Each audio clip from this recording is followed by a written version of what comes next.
Hi, welcome back everyone. Hope you enjoyed that challenge. Maybe you can stick into the comments if you managed to complete it or how far along you got. It's hard to know, the levels of experience of everyone here. So try to make it as inclusive as possible. Try and include lots of easy challenges for some of the more junior people and maybe a few slightly harder challenges to try and keep some of the more senior people engaged. So really enjoyed the discussions in the Discord there. Big shout out to Jerry, who actually noticed a little issue I made in one of the instructions. So keen eye to detail there, and thanks for calling that out. So yeah, for the next 45 minutes or so, it'll probably be a little bit less, but we'll see how we go. I'm just going to run you through the different steps of the challenge, going to show you how I would have implemented them. Maybe if you didn't get as far, it will help you learn some things. Maybe if you did complete them, it will show you a slightly different way of achieving the same sort of results. But yeah, so with that said, let's dive straight in, shall we? So the first step in the challenge is a nice and easy one. And all we're trying to do here is we're trying to change the column header text. So I think it would probably be worthwhile just kind of showing the template that's live here. So you will have all seen this, by checking out the repo and running it locally. So this is what we started with, a really basic template that's got absolutely no formatting or styling or configuration or integration setup whatsoever. So the first step is to change the name of this column here from simple price history to last 30 days. So it's a really nice, easy way to get started. And it was designed to just be a bit of an introduction into how column definitions work and how you can kind of control and configure different parts of columns. So really to update this, all we need to do is use the header name property, and then we can set this to last 30 day. And that's all we need to do. So just to explain what's happening here, typically what the grid will do is it will take this field value and it will do a little bit of basic customization for you. So it will capitalize the first letter. If you're using camel case, it will break it into 2 words and it will capitalize the first letter in each word, which is what we saw was happening here as well. So it did simple price history with 3 spaces in it. So we saved that. Now we run it and we can see that the header name is updated here to last 30 days. So step 1 is complete. So let's take a look at the next step. So step 2 was formatting price columns as a currency. So really what we're trying to do here is just show you how you can configure the values within cells and slightly format them and change them, essentially. So currency is always a good example of this. It's kind of like a common first question that we get from people when they're starting out with the grid. So again, in the same sort of vein, we're just going to add another column definition property to the 2 columns that include price values. So in this case, it's average price and current price. So all we need to do is use the value formatter column definition. And we want to set this to use the currency formatter, which is a function that we've got a sort of a placeholder for just above. And we'll do the same for this column here as well, because this one is also displaying a currency value. So essentially what we're saying here is to the grid, every time that we render a cell in this column, we want to call this currency formatter function and display the return of this function rather than just the raw data that we have. So let's go up and take a look at the currency formatter function that we have here. This accepts a parameter, which is a value formatter parameter. So this just contains information about the cell that is, that we're trying to edit, essentially. So the first thing that we want to do, or the only thing that we want to do, is format the currency. So there's lots of different ways to do this, and Akash, apologies if I've got your name wrong, raised the question in the Discord. It's like what currency to use. So it's totally up to you what you use. I'm British, so I went with pounds. And there's also a couple of different ways that you can format a currency. I think I've gone for a slightly more, I don't want to say sophisticated, but maybe a more involved process. So we're going to use the International Number Format API. I'm just going to change this from US to GB because I want to display it in pounds. We're going to set the style of this to currency. We're going to set our currency to GBP, which is Great British Pounds, and then we're just going to format it. But the key thing to take away from this is that we're accessing the value of the cell by taking the parameter that's passed from the column definition and then accessing the value property in there. So I mean, we could take a look at the params and we can see that there's lots of different other parameters that we could access. So there's lots of other things that we can do with value formatters, but we're really just trying to keep it simple at this point. So we're just going to focus on the value. So if we save that now and we head back in, we can see that all of these prices have now been formatted as a nice little currency. So again, I'm using pounds, but you can use any kind of currency that you like. If you use 2 fixed instead with 2 decimal places, and then you just manually append or prepend the currency, that also works. I think this version is slightly better because it handles sort of right to left, different kind of cultures and ways of writing, essentially. And it also handles some accessibility stuff there as well, which is always cool. So that's step 2 done. Again, really quite simple. So we're going to move into step 3 now. Step 3 is talking about cell renderers. So what we're trying to demonstrate here is that you don't just have to display plain text within cells. You can also put your own components into cells. So, a good common use case of this might be to add a button so that you can add some additional functionality so that users can interact with the grid in new and unique ways. Again, to try and keep things simple, we're just going to do some customization. So we want to display a logo and some text next to it. The first thing we need to do is add our cell render to the correct cell. So what we're going to do is we're going to add the cell renderer to the ticker cell here. Then we can just set the value to the ticker cell renderer, which is already imported for us up above. So if we save this and then we run it, we can see that we're getting a blank screen. So we've got an error in here, and that's because an error occurred in our ticker cell renderer component, which is expected. So if we open up the component, this is the component essentially that we want to display within the cells. And we can see here that we've got a little bit of work to do. So we put in a lot of boilerplate here to try and make this as simple as possible. So we're just going to pull out the instructions here, and we're going to get rid of this placeholder here. So really all we need to do is access the name of the ticker from the cell and then add this into this component. So we've got all of the logos already hosted on our site. So we can just access the ticker cell by accessing the data parameter, which is passed through from our column definitions. So again, we can take a look here and we should be able to, we're not getting the autocomplete, but we would be able to access all the different columns that are available within our data. But in this case, we're just going to go with the ticker. And then in here, we are also going to do the same thing. So really what we're doing is we're just adding the name of the ticker into the URL so we can load the logo, and we are adding the name of the ticker just next to the image itself. So now if we save that and we come back in here, we can see, and I'll get rid of the console so it's a bit clearer, all of these are nicely formatted for us with the logo of the stock and the name of the stock, or the ticker, I should say. So already this is starting to come together and it already looks a little bit better, but there's plenty more that we can do here. So the next step that we're going to focus on is we're going to take the array of numbers that we have in here, which is our last 30 days of pricing history, just as numbers essentially. And what we're going to do is we're going to replace this with a sparkline cell renderer. So let's go back into our code here, and we'll come down into the simple price history. So the nice thing about AG Grid is that it's totally flexible. So you can use any component that you like, any kind of HTML that you want to render within a cell. So you've got complete control and flexibility over what you want to do. But we also provide a couple of cell renderers out of the box that kind of make things simple for you.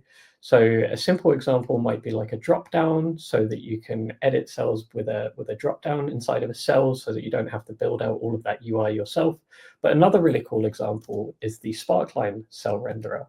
So all we need to do is set the cell renderer property here to the value AG sparkline cell renderer. And this will essentially tell the grid to use this built-in sparkline in place of the values within the cells. And all that sparkline needs is an array of values, and it will turn that into a really nice sparkline for us. So we can see over here that instead of the array of numbers, we now have a nice chart added inside of a cell, and we can see there that we've got the tooltips and everything as well. And then if we refresh, we get some new data, and we can see the sparklines update there as well. So this feature is actually powered by AG Charts under the hood, as what we use internally to kind of power some of these features. And it's just a really nice, easy way of getting really quite powerful functionality in what is a very, very small line of code.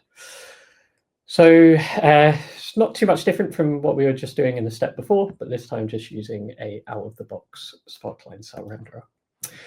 So moving on, we're going to get a little bit more complicated now, but not too much. What we want to do is we want to add an extra column to the data grid. So what we provided in the boilerplate is simply referencing the data that we have in our data set using the field parameter.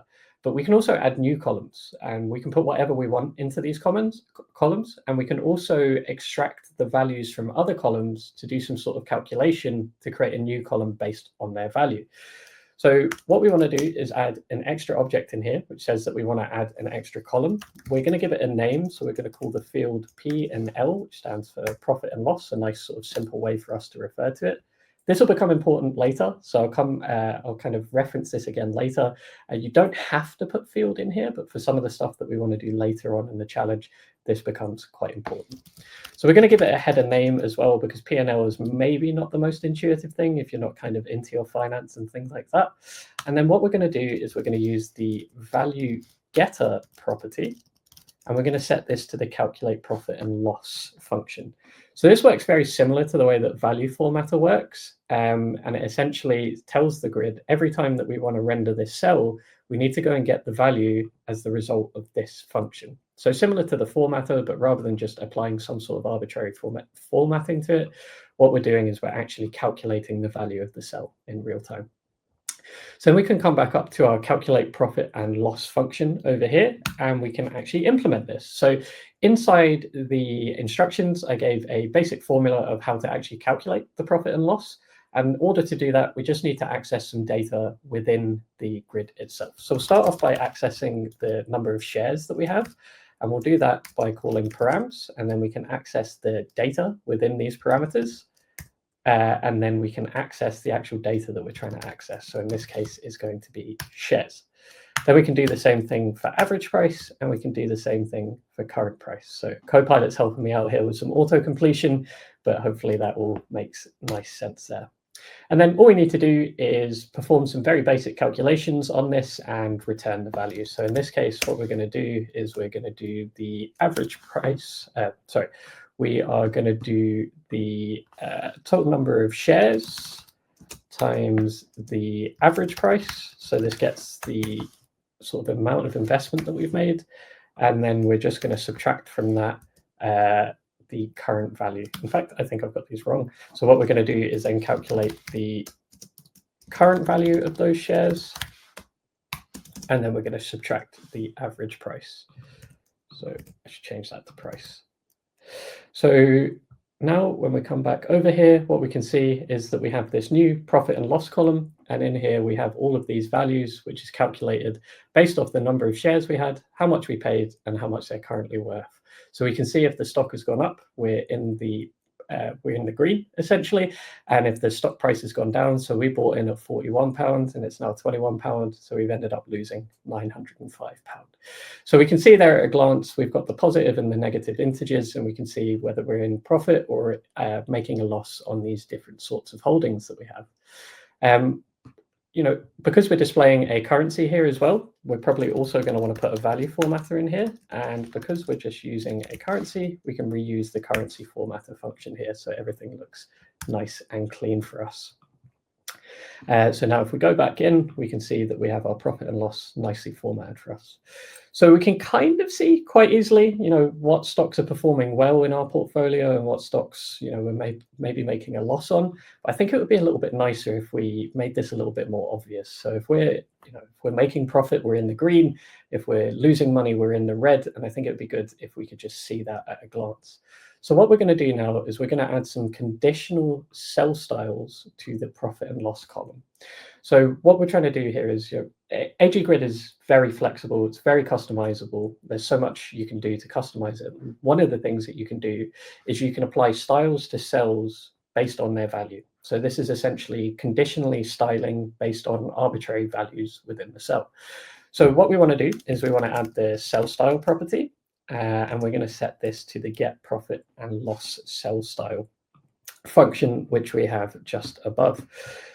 So essentially what we're telling the grid to do here, just to kind of recap, is we want to go and get the value for this column by calling this function. We'll then format that value by calling this function, and then we're going to apply some styles to that cell by calling this function.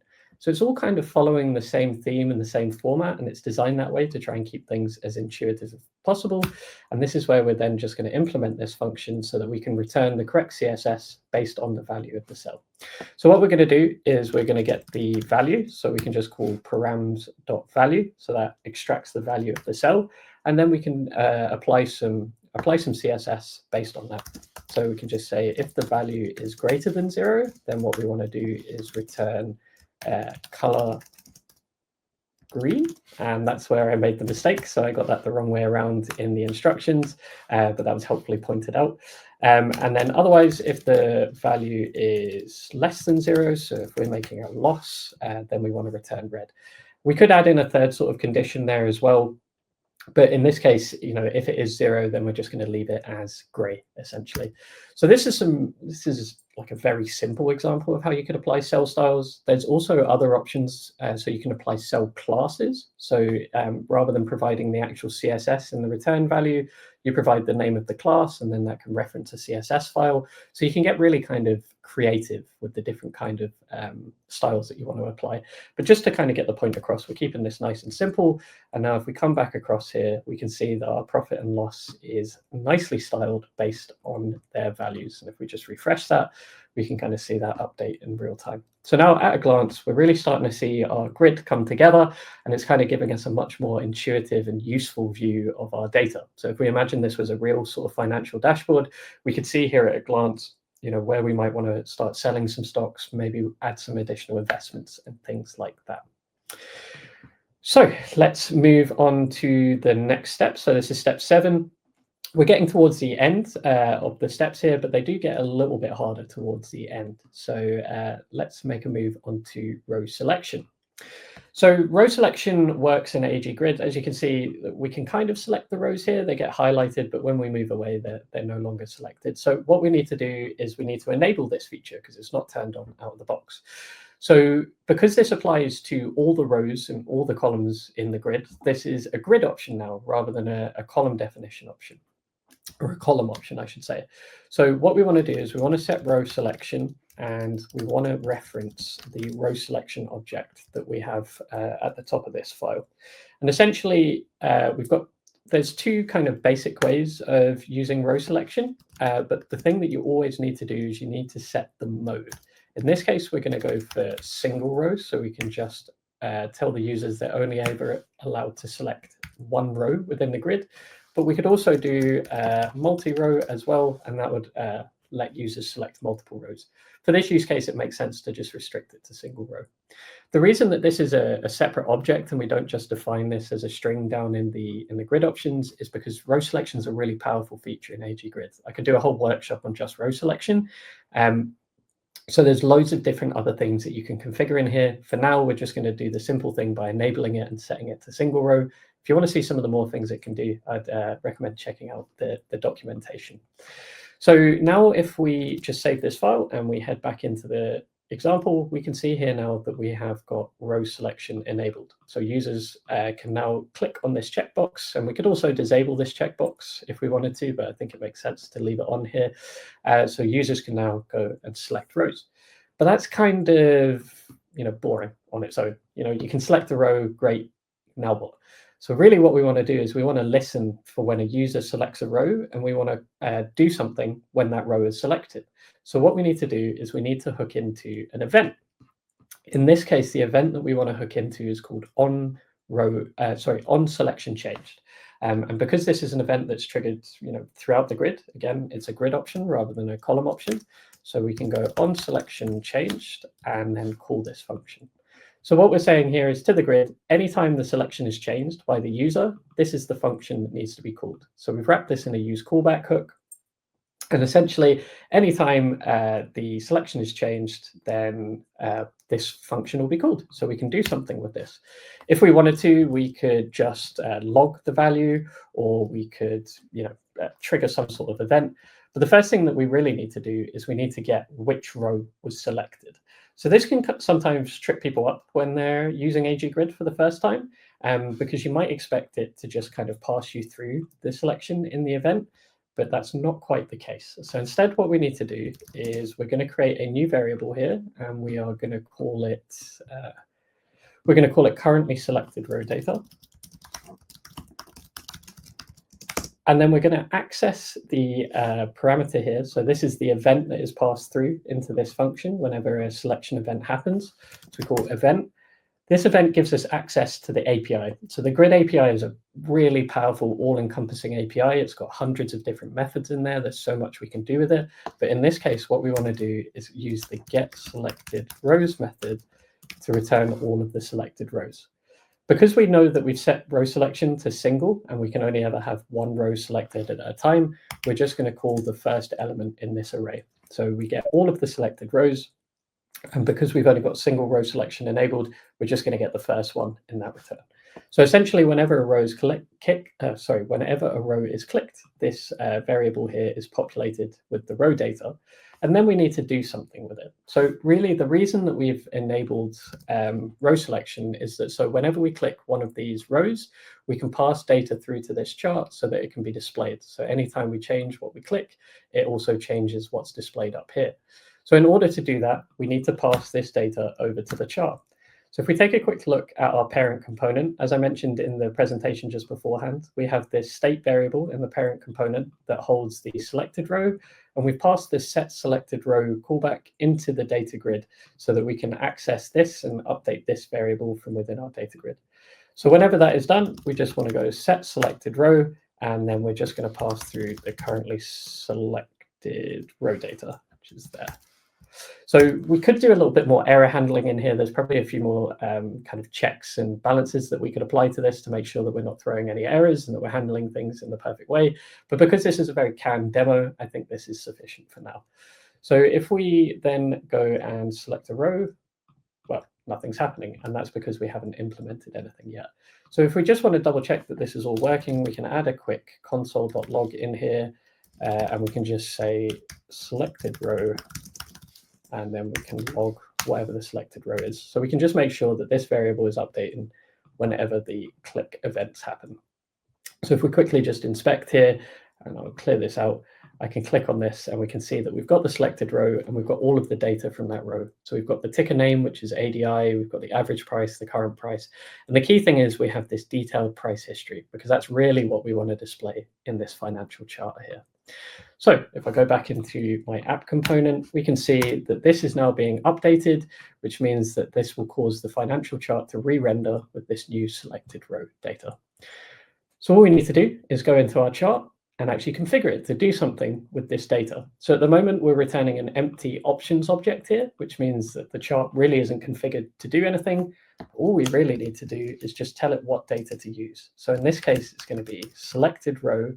And then because we want to display the detailed price history, that's the property that we need to call out from there. So now if we save this, and hopefully we should see that we have this very nice financial chart built here for us. There's a couple of more steps that we want to do in this step just to make it a little bit nicer. We also want to add a title in here. So we're going to use the title property and we're going to set text. And what we're going to do is we're going to call it selectedrow.ticker. So we get the name of the ticker as the title. And then just as a small little styling tweak, we're also going to set the height to 500 pixels so that it takes up the full screen and just looks a little bit nicer. So now when we run our app, when we start, we've got no data to display. And whenever we click a different stock, we get the detailed price history of that stock. And really, in a couple of lines of code there, what we've managed to do is implement a really sophisticated chart here that gives users a ton of value. So they can filter through based on date ranges here. They can also use this toolbar over here to add different annotations to the chart so they can do different financial analysis, like Fibonacci retracement, which is too complex for me. I'm not that well versed in stock market analysis, but I'm told that that's very complex. We can also do things like measuring date ranges, so we can see how long it took for different prices to change. We can add texts or comments and call out here. We can say high price here. And we can also change the chart that's being displayed within the financial chart. So we can display HLC, high-low, OHLC, candles. So you can see that this is really, really powerful, and we've managed to achieve all this functionality with literally just a few lines of code. And what's even better is it's all tied in to our data grid as well. So it's fully reactive based on whatever we call out there. So we're really getting towards the end here. That covers step 8 and step 9. And the last step that we want to cover, aside from the bonus step, is that we now want to add an integrated chart. So financial charts here is a good example of using AG charts as a standalone. This Sparkline is a good example of using AG charts within a built-in component within the grid. But what we can also do is we can use the data within the grid to create charts directly from the grid. And this is through a feature that we call integrated charts. So what we're really looking to do here is whenever the grid loads, we want to display a chart. In this case, it's going to be a tree map that gives us an overview that gives us an overview of our entire portfolio. So what are our biggest stock holdings? Where are our biggest wins? Where are our biggest losses? So there's a couple of steps that we need to employ in order to get here. So because we want this chart to load whenever the grid loads, the first thing that we need to do is hook into a new event. So much like onSelectionChanged, this time we're going to call the onFirstDataRendered event, and we're going to make sure that this function is called whenever data is first rendered. So this pretty much does what it says on the tin.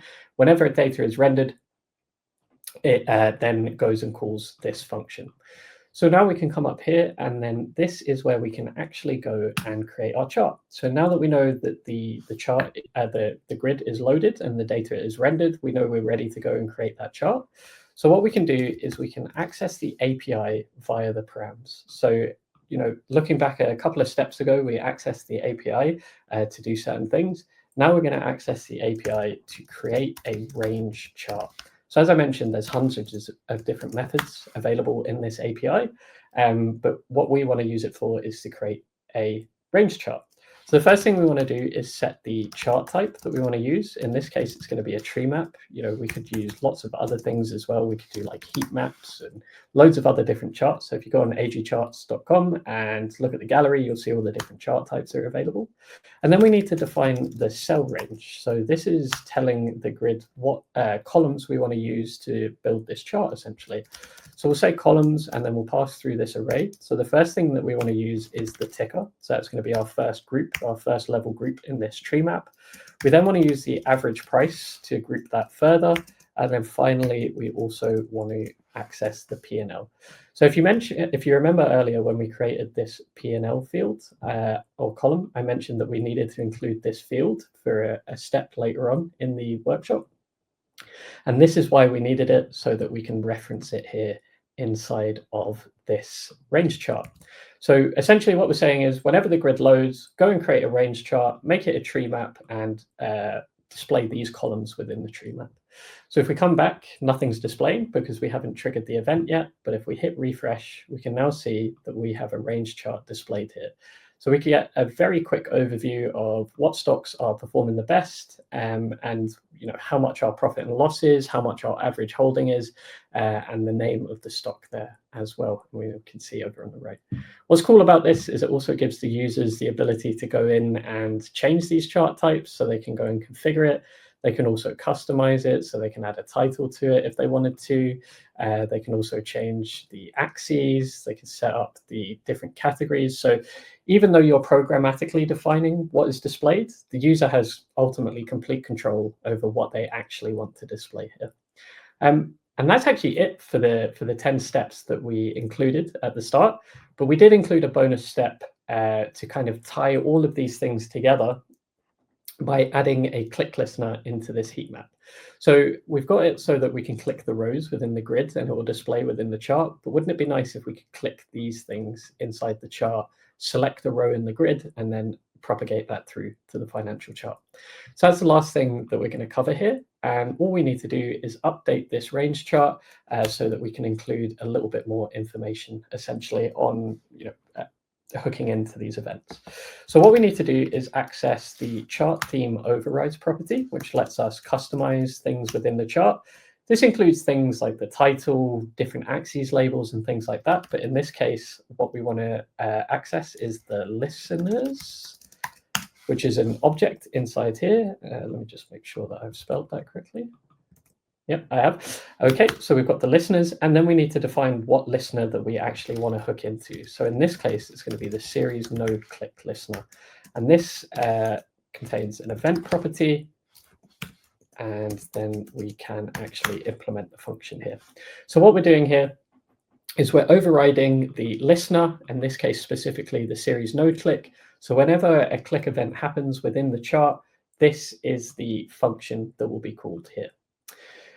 We then need to access information about what exactly was clicked, reference that inside the grid, and then enable that row to be selected. So then that triggers the next event, which then ultimately displays things within the financial chart. But there's a sort of a step here that we've kind of missed. And what we need to do is we need to make it easier for us to be able to identify which row in the grid we actually need to click. So we can do this by implementing the getRowID callback.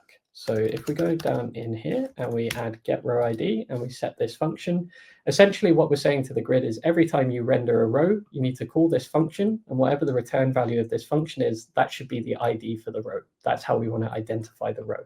So typically you might actually include like an ID within your document, within your data set, or maybe if you've got a unique key or a primary key already set, that's something that you can use.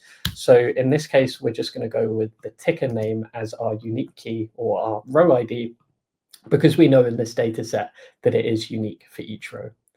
And what's nice is that then enables us to be able to go and get the selected row that we want to select within the grid. So let's go row to select here as our constant. And then we can use this params property to access the API for the grid. And then we can go and get the row node based on its ID, which in this case is going to be the event.datum.ticker. So essentially, whenever an event is triggered, we get all of the data from the chart, and then we can get the name of the ticker. And because we've set the ticker as the ID, we can easily use that to find the correct row node. So now we know which row that we want to select in the grid. All we need to do is just go row to select, and then we can call set selected true. And this is essentially just telling the grid, I should put in an operator in here just in case it's null.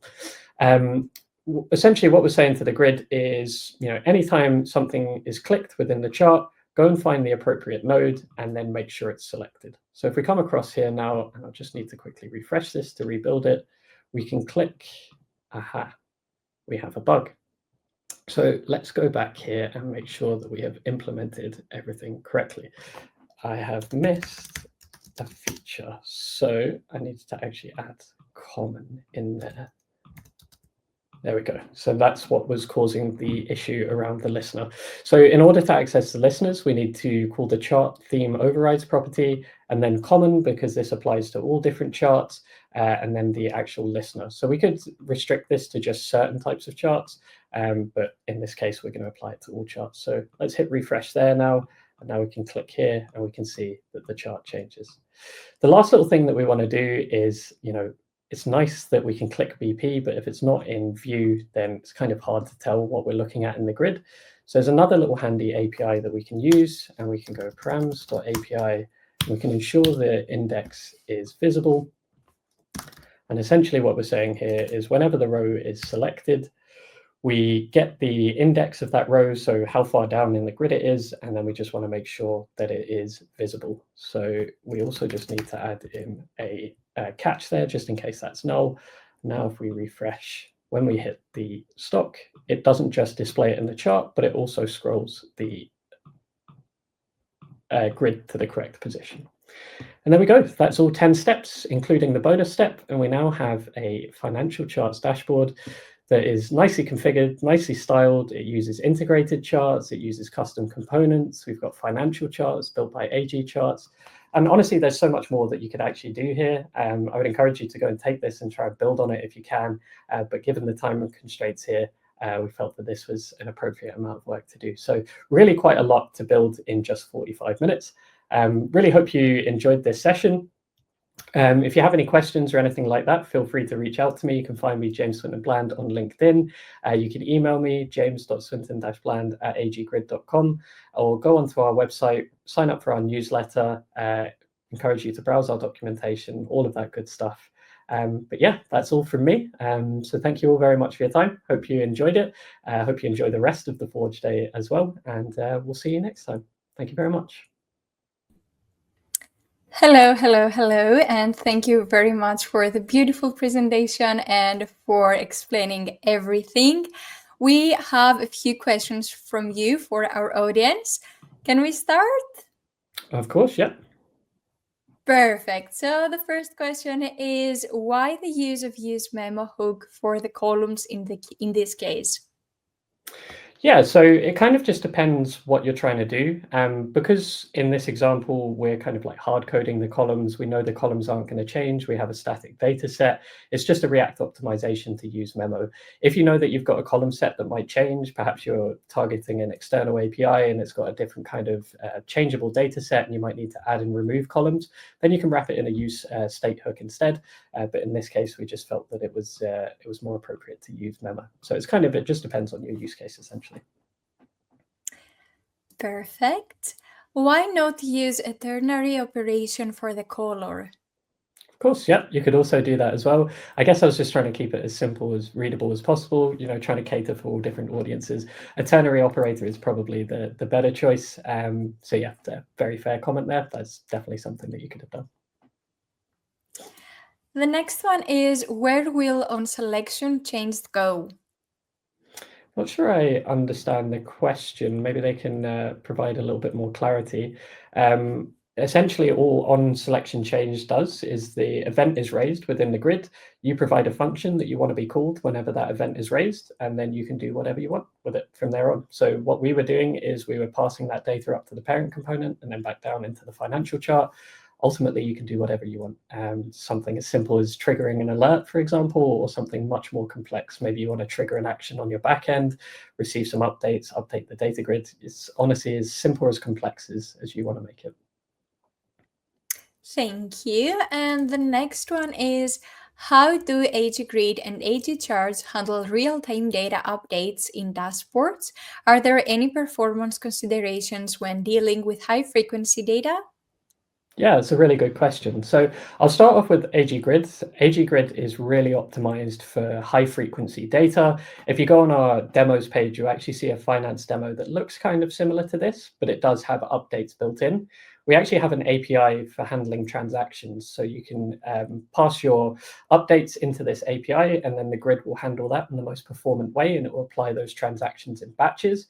And then it also has a cool feature as well, where you can apply a custom cell renderer, which will update the values in either red or green with an up and down arrow, so it can visualize whether the data is going up or going down.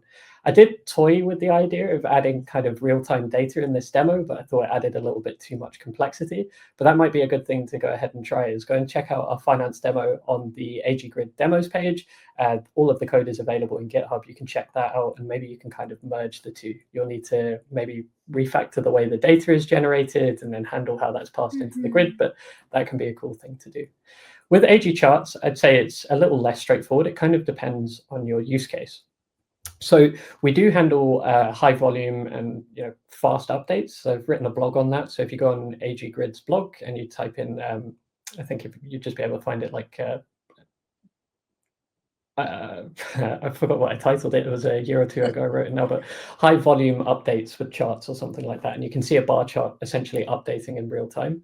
But it kind of really depends on your use case, because if you're showing a lot of data, say you've got like thousands and thousands of data points, then fast updates at quick intervals kind of don't give the user that much extra value. So it really kind of depends what you're doing. Usually you would want a much smaller data set so that you can show more granular updates.